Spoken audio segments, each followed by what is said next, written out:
Hello and welcome to Jennifer Corcoran's Coffee and a Chinwag. Jennifer, over to you. Hi everyone. So it's not gone quite as planned today. We were meant to be over on my profile. It was meant to be through my LinkedIn Live, but it hasn't worked. Even though I got accepted and told I have LinkedIn Live, when I've tried to stream today, it hasn't worked. So best made plans. It was one of my actual nightmares that the tech goes wrong, and it has, but you just have to roll with it. I've been really lucky that I'm in such safe hands with my amazing guest, Abigail Barnes. She is the queen of LinkedIn Live, so she has kindly offered to kind of move all over to her platform now, onto her profile. So hopefully everybody finds this. I know a lot of you will be like, where is it? It's not on Jennifer's profile. I'm going to share it after. So it'd be great to know if you are watching it live, if you could let us know in the chat. And if you're watching it on replay as well, I'd love to know. And I'd love to know where you're watching it from, so I can get an idea of the reach. This is my first LinkedIn Live as a host, even though Abby's kind of hosted it. That's a tech issue. But I am curious about the reach of video, because as an introvert, I'm all about the written posts, and I'm curious and a bit skeptical really as to the reach of LinkedIn Live. So let's see if this proves me wrong. I'd love to see how many people it reaches. Part of me thinks, can a good image have just as much impact, or a good graphic, a branded PDF, or a poll? So prove me wrong and let me see if this gets good reach. So as you can see, myself and Abby were just chatting before we came on live. Shit happens. Best made plans can go to pot, but as Abby was saying, it's 2020. It's been that kind of year. We're business owners, so we've hopped on and we're just going to get on with it. So the worst thing has happened and I haven't died. So thank you. Exactly. Thank you everyone who is watching this. And this is supposed to be a series of four people, and hopefully I will have it fixed for the next one. And today my guest is the amazing Abigail Barnes. We first met each other back in 2017, 18 in London as part of a women's network, and we've stayed in touch. And then we've kind of come back into each other's orbit during lockdown because of a man called Andy Parks. And I don't know if Andy's watching today. And Andy just kind of met us both on separate webinars and said, you two should chat. So we started to chat, and then Abby invited me onto her wellbeing show, and we had a great chat about LinkedIn. And today she's come on here. So I'm going to introduce you to Abby, and she's going to tell us a bit about who she is. I think she's amazing. And I'm going to dip into what I'm doing with Abby at the moment. She's actually set up a program called the Reset Community, and it's basically a community where you go in and you set 2 goals, and you have 25 days to achieve those goals, and you get a lot of support from the community, and you sign a contract with yourself basically saying, I'm going to do this. So it gives you that bit of mojo, accountability, kick up the ass. So that's what I've been doing with Abby for the last 2 months, and we'll touch on that in a few questions. But first things first, Abby, who are you really and what do you do? Well, thank you so much for having me on your show, and thank you for being a problem solver that just rolls with dramas, traumas, whatever happens. And you've got people who are tuning in. We've got people from sort of around the world, around the UK, tuning in, saying that they found it. So this is awesome. And this is the big thing about 2020 and about business and about life. Where there is a will, there's always a way. So who am I? Well, I run a business called Success by Design Training, but I didn't always do this. Prior to this, 8 years ago, I worked in finance, I worked in investment management, asset management, and hedge funds, but I'd always wanted to start my own business. But I didn't have this attitude of where there's a will, there's a way. My attitude at that time was, I don't know anyone who does it, I don't know how to do it, so I'm just going to do what everybody else does. And I spent my life chasing the same things that everybody else did: a new job, a pay rise, a partner, Prada, parties, all the P's.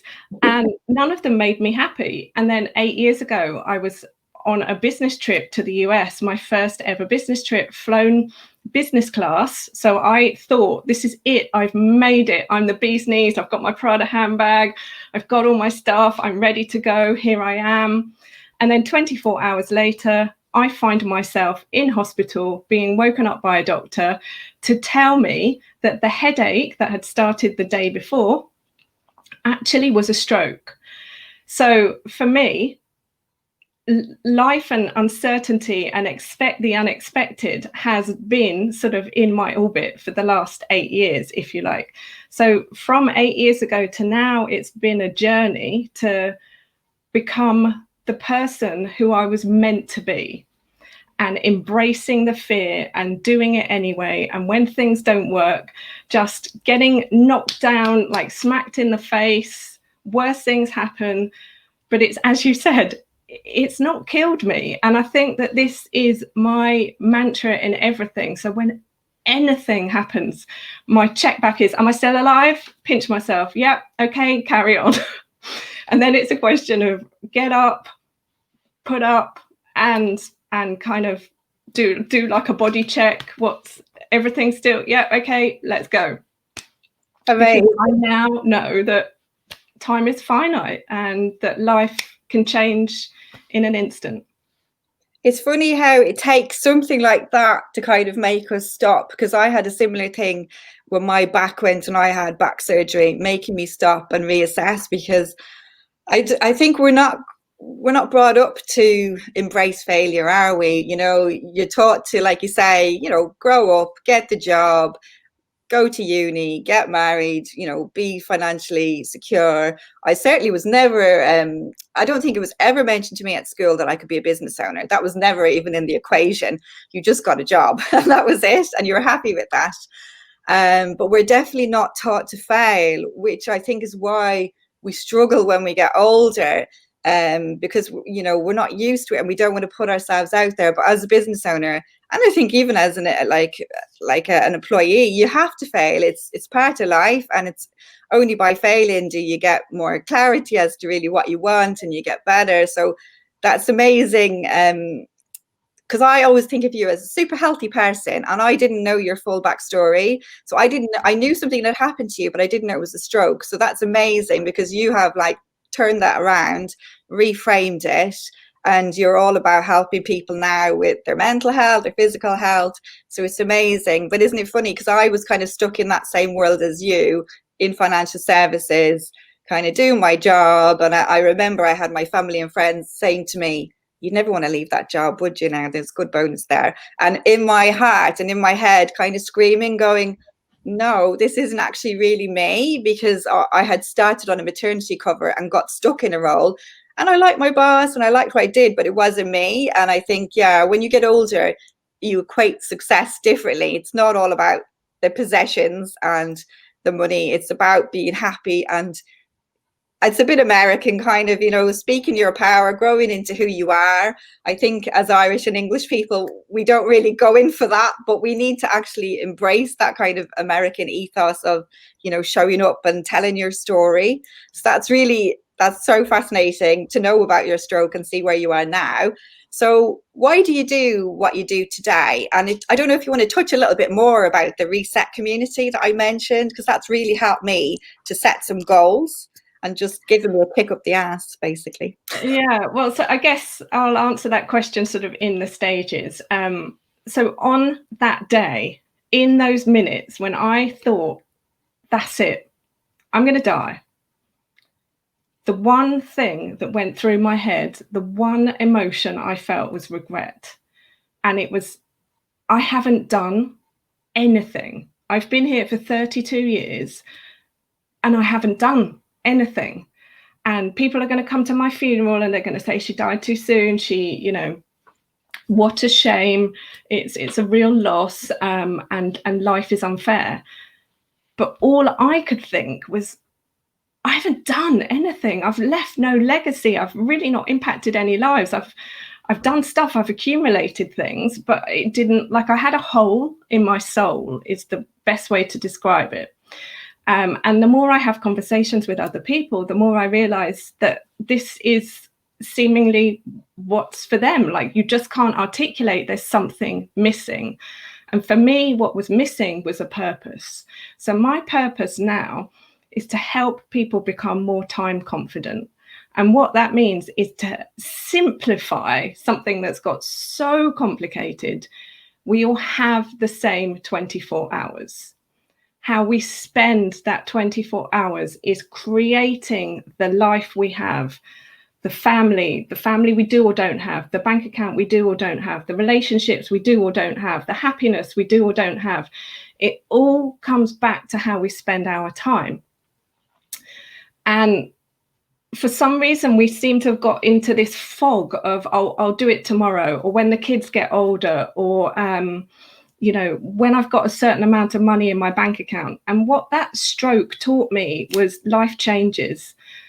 And I think 2020 is giving me the opportunity to articulate my story in a way that people are really now getting it, because it's like, yeah, I get it, because 2020 has changed all of our lives overnight. And the reality is our lives were already changing. Yeah.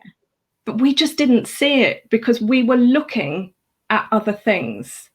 And it's almost like there's a chess game going on, but we're watching the TV and we're not seeing the pieces moving.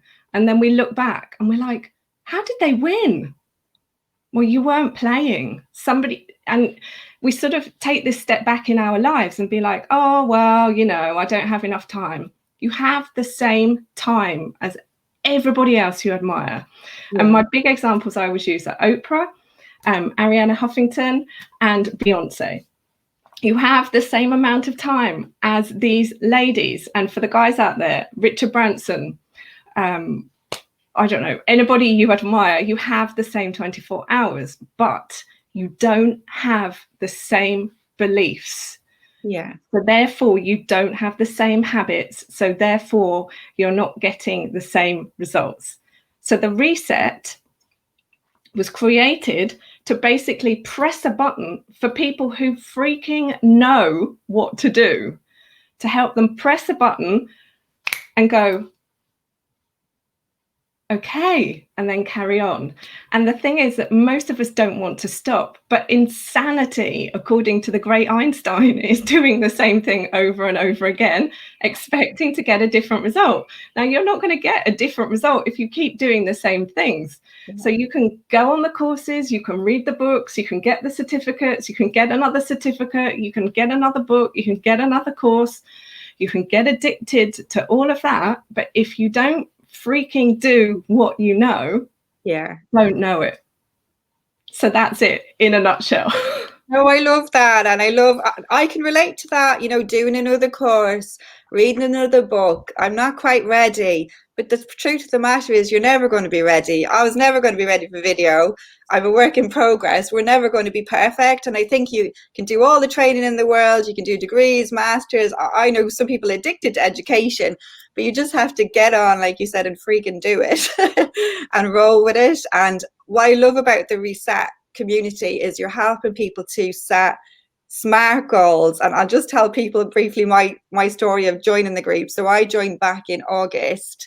And as I said, we have to set 2 goals publicly in the group. It's a lovely, warm, supportive community. And you just basically, you go in once a day, you pick a time. It can be like 8 a.m. or 8 p.m. And you say what you're going to achieve that day. Or you can go in later on and say, I've achieved that towards working towards my goals. And I went in the first week and I got all cocky and I thought, I'm going to set more than 2 goals. You know, so I set 3. And immediately within a few days, I had to backtrack because I knew I wasn't going to reach those 3. And that's what I'm always guilty of, the huge list, the checklist. And there's always too much on it. And I think if you strip it back and focus on the 2 goals, that you can achieve, you will get there. So like you're saying, it's about using that time wisely. We all have the same 24 hours and committing to doing something. And I think it's all about that consistency and those baby steps, because when you have all these big to-do lists and everything, I'm constantly crossing things out. I'm just going to the next page, or I've got an app that, it's not getting ticked off. But when I went into it, it with 2 goals, I achieved it. And then I did it again in September. And now I'm in the October group. And it's been really helpful for me because it has been a really weird year. And I think it's affected everybody's mojo. So even me achieving 2 goals is amazing, every month. And they're not always business goals or to do with your career. You can there's a lot of people setting health goals. And again, I was a bit wishy-washy in August. I didn't set like a SMART goal, like, specific, achievable, measurable. I was a bit wishy-washy. So I wanted to be healthier, but I didn't specify. Whereas there was some amazing people in the group, thinking of Helen, who said, I want to walk 10,000 steps a day. And I knew I had to do that. But there was a lazy chicken shit part of me and was like, no, I'll just be a bit vague here. And that's why you don't achieve your goals, because you have to be specific. So I have found it so worthwhile. And you really are the time expert, because time gets away from me. And I'd love to ask you a little bit about your 888 formula. I can see you've got your little thing behind your head as well. Let me get my prop. What's it all about? Break it down for us. So the 888 formula is based on science and society. It is, for those of you who are good at maths, 24, divided by 3 is 3/8. So the science says that we need to sleep between 7 and 9 hours. So let's call that 8. And then society says that we need to be working 8 hours. And then what's left is the middle 8. Now we call this the jam in the 888 sandwich because it's in the middle. So this basically is your life, the middle. It's whatever is left of the time. So if you're working too much, or you're not sleeping enough, or you're sleeping too much, it impacts your numbers. And with the formula, it's a baseline to help you to get started to see instantly where you're out of balance in your life. It's not necessarily saying this is the ideal formula. It's just saying how much sleep do you need. So the average person needs 7.5 hours sleep. And that's me. If I have less, I notice it. If I have more, it doesn't do anymore. So 7.5 hours sleep means I can then add half an hour to the middle. Now, the reason that I teach productive well-being, which is productivity and well-being meeting each other, is because we are human beings. We're not machines. We're not human doings. Yeah. So the more productive you can become when it comes to your work, then the more likely you are going to be able to do your work in 8 hours or less. And the reason that you want this is because you can then add more to your middle pillar. So these are 3 pillars. Imagine they're like empty buckets. Yeah. So one, 7.5, the other 8, and then whatever is left. Now, the best thing about this is that the formula, say this is like your Monday to Friday. At the weekend, your formula is 8/16. Because obviously you're not working unless you run your own business or you've got a side hustle, which then starts to give us this, oh, I do have enough time. Yeah. So then if you don't feel like you do, the next step is to investigate, well, where the heck is it going? Yeah. Because we've all got it. And so then this is where if we want to talk about social media and the impact of social media on our time, we can spend time scrolling. We can spend time looking. We can spend time watching. And it is addictive for any of those of you who have watched the Social Dilemma, which is like a documentary on Netflix. Scientists are now coming out to say this content has been created to addictify you. Is that a word?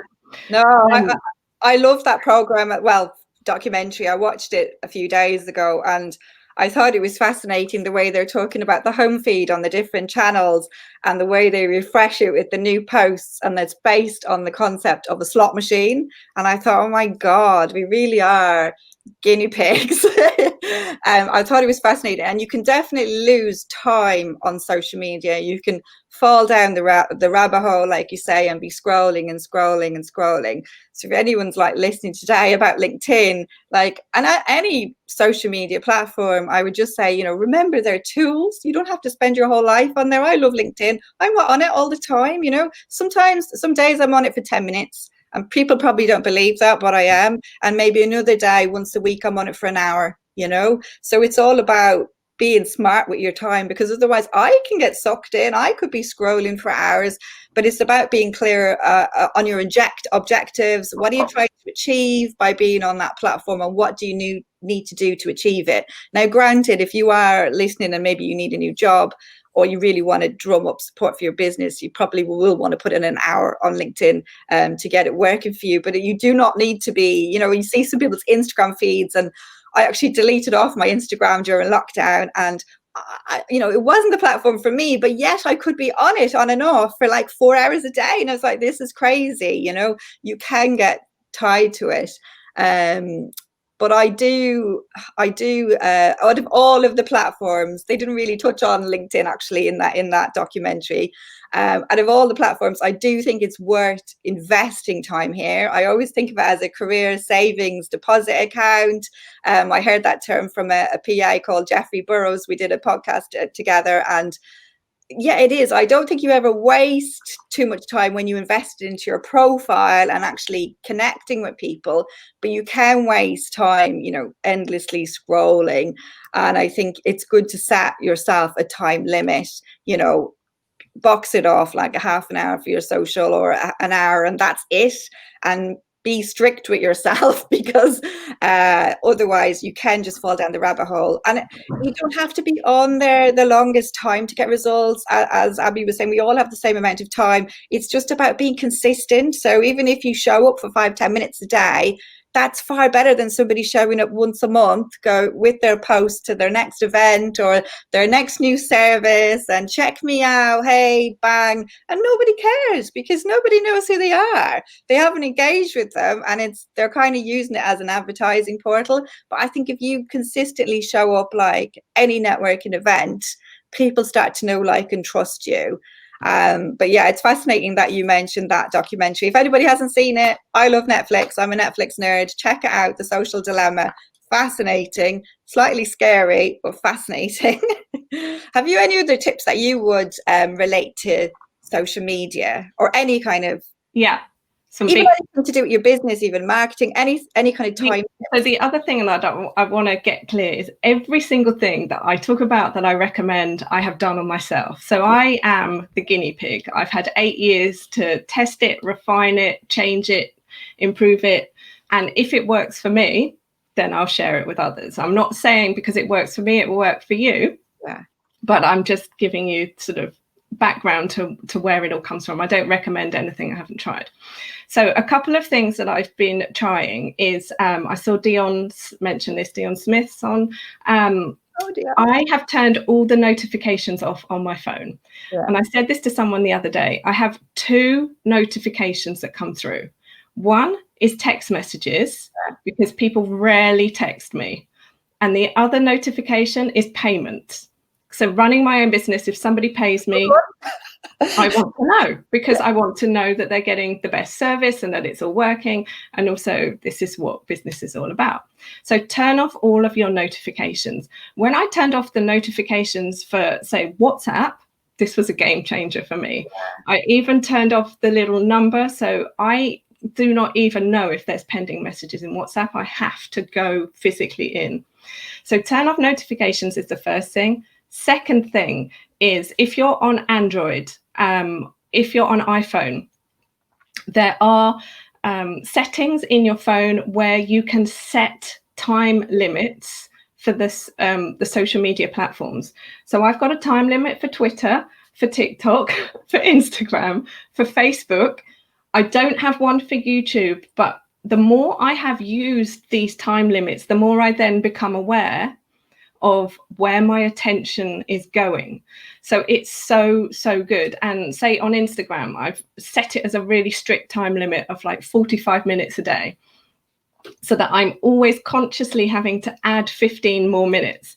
And I find this really useful. And then the third thing is I did a webinar way back, and you can watch it on my website, Success by Design Training, about how to avoid distractions and remain focused, where I recommended downloading an app. And this app also has a browser, so you can download it in Google Chrome onto your computer. The app is called Forest. It's a paid app, I think, on iOS, but I think it's free on Android. And what Forest does is it basically allows you to lock your phone for a period of time to grow a tree, a virtual tree, so that you can focus on what it is that you're doing. Yeah, and this is really helpful, because then you can look back over a month and see how many trees you've grown. You can see how many you did every day, and you can set it as timers. And it's useful for people to avoid distractions and remain focused. So I would say these are my big ones that I do on a regular basis. And email, I turn off my email, so I choose when to check it. And obviously everything is going to be career and business and profession dependent, but just remembering these are tools to help us. And if they're not helping us, the question always to ask yourself, if you're feeling stressed or overwhelmed or anxiety, is this helping me? And if it's not, turn it off, stop using it. There might be apps that you're using to physically put your to-do list in, which aren't helpful. Go back to pen and paper. There might be services and things that you're using. Here's an interesting fact, it takes 20 minutes to focus. So 20 minutes to get focused, which means if you're distracted by anything, it takes 20 more minutes to get focused. So some of these apps and systems and things that we're using, instant messages that are coming in as notifications that are pinging, distracting you. And what happens when it distracts you is it starts to burn out your focus muscle in your brain, which means over time you become unfocused and easily distractible. Yeah. Which then does lead to burnout over long periods of time. And burnout is almost like a gas leak, that you don't notice it until it's too late. And burnout isn't something you can just snap your fingers and recover from. It takes months to recover from serious burnout.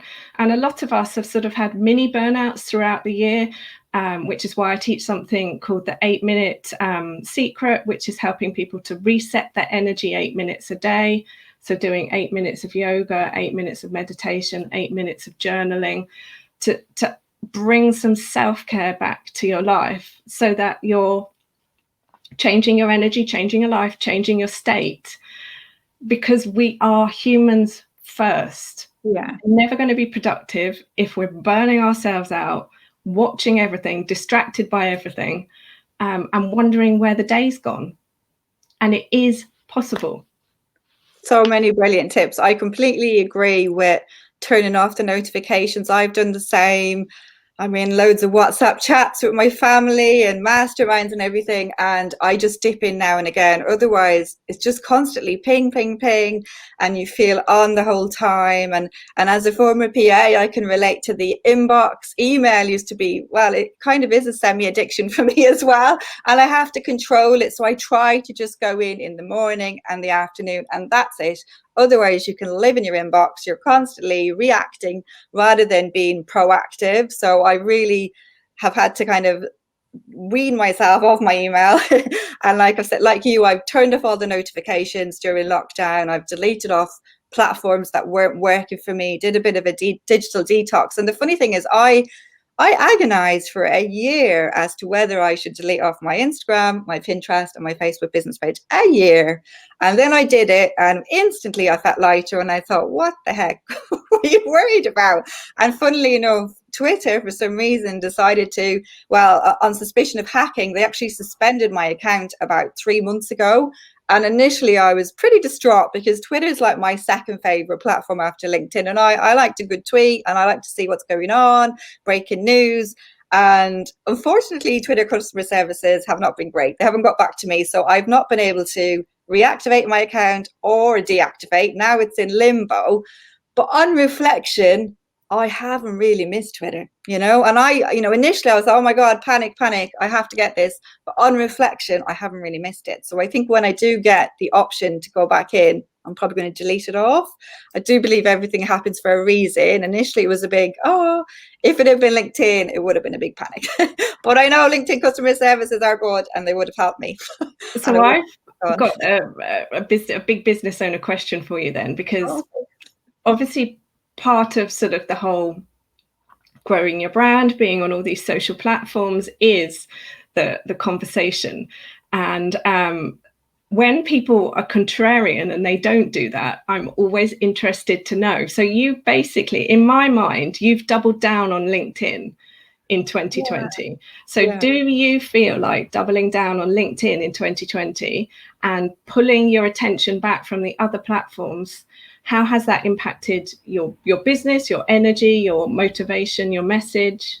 Yeah, it's just made me feel a lot lighter. It's made me feel more me. I had to kind of stop and reflect, because when I first launched my business, I wasn't purely like a LinkedIn trainer. It has evolved over time. And initially I was a social media manager. So I was like helping to schedule for people on LinkedIn, Facebook, Twitter, Instagram.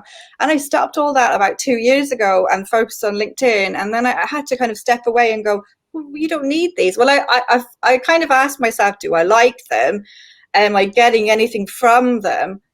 And I chatted to another coach who told me, oh, well, you've got a few thousand followers, you should leave it. But my gut instinct was thinking, I don't really get much out of these platforms. And I do think naturally, and I'm not dissing all the other platforms, I think there is naturally always going to be one platform that you will resonate with, that you'll go on it and you'll go, this is the one for me. And it could be Instagram if you're quite a visual person. If you're probably a bit more old school, you might like LinkedIn. Even though I like to think I'm quite modern, I am quite old school. And my favorite communication is probably LinkedIn and email. Like I said, I'm an email nerd, so I'm pretty old school. I'm not really a WhatsApper or a Facebook message. So I do think I personally feel a lot lighter, and I feel like it's where I need to be. And I think a lot of people think they need to be everywhere, especially as a business owner. I need to be everywhere. No, you don't. You just need to be where your clients are and where you feel happy. And where you feel happy is where you're going to shine, and it's where you're going to get the best results, because you're going to want to go on to that one. And you're going to kind of put the other ones to the side and post here and there. And like you, I felt like completely on. That emoji, if you know that one with the things coming out of his head, that was me. And I just thought I have to have a Marie Kondo digital declutter. And I started to do it at the start of lockdown. I did it on my laptop as well, going into all my Dropbox folders, just trying to tidy and delete stuff off, because I just felt so. And I think, yeah, when I feel cluttered, now I'm going back into decluttering and Marie Kondo, but when I feel cluttered, I feel stressed. So I felt like I had to just lighten the load, and I feel a lot better. And I know people that say to me now, you're only on LinkedIn, but the way I look at it is, yes, I'm on LinkedIn. I've got a profile. I've also got a LinkedIn company page. I've also got a LinkedIn group. I potentially will have LinkedIn Live when it's fixed. But as a business owner, I also have a Google page. I have my website. I have my email list. There's a lot to be getting on with. I've got a YouTube. So even though I've only chosen one social media platform, I still have the whole mix. So there's still a lot going on if I still think about it. Let's just actually on that, let's talk about this for 1 minute, because I would love to burst this bubble of BS, basically. When I first started my business, I did not know this at all. And there are a lot of people who are either sort of inside hustles or running their own businesses, or started their own businesses sort of during lockdown or in the last year, that I think would really benefit from this. You have a website, which is like, let's call it Antigua. Where is Antigua? Could you spin the map and point to it easily now? Most people couldn't. So your website, nobody really knows is there. So why do you have a website?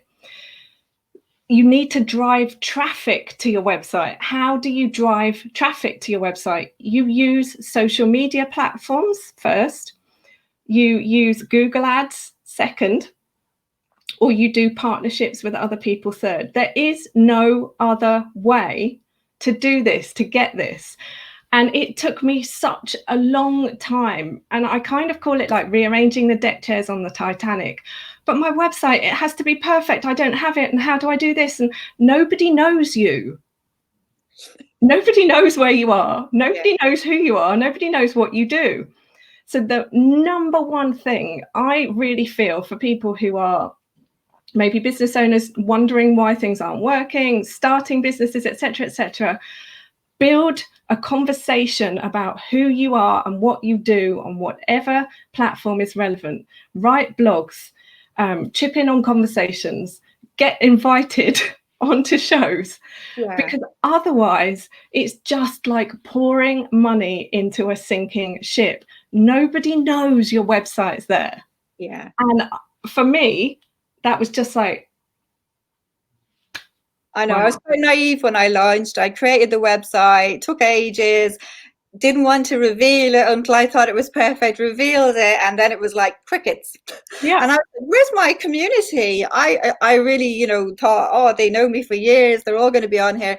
But they have to get to know you in that business sense. And like you say, you have to have other channels to draw them to the website, whether that is social media or being a guest on shows or podcasts or webinars.